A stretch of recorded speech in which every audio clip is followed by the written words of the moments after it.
Ellik yeşim, ellik kısmet davanıdır. Ellik yeşim, elnin ellik armanıdır. Ellik yeşim, buvam bastan uzak yolni davan atlap kelgen ellik karvanıdır.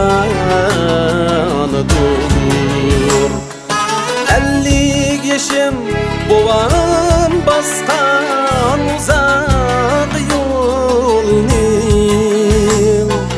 davan atlap kelgen ellik karvanıdır.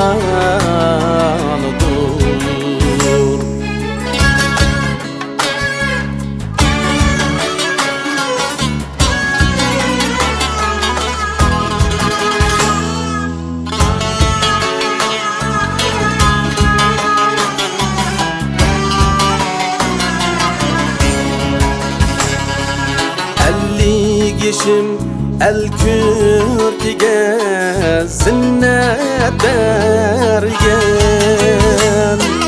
Gönülgen arzularının canlanıdır.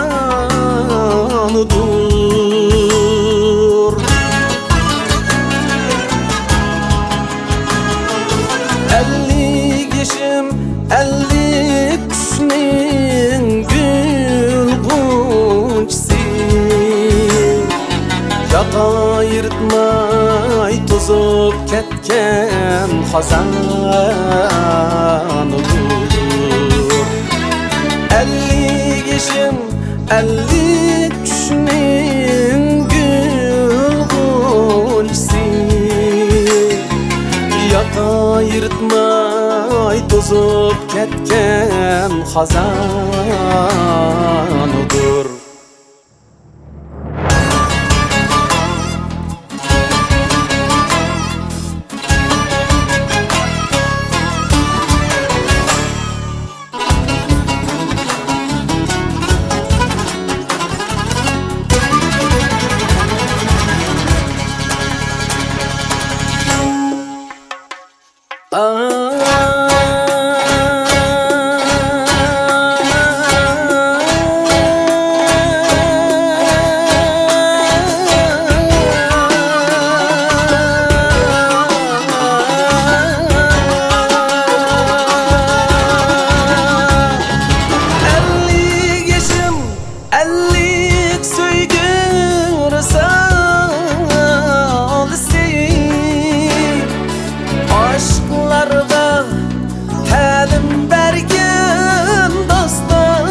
Ellik yeşim, ellik yaren halmun dışı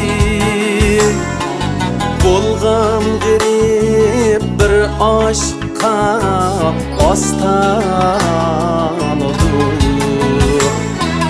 Ellik yeşim, ellik yaren halmun dışı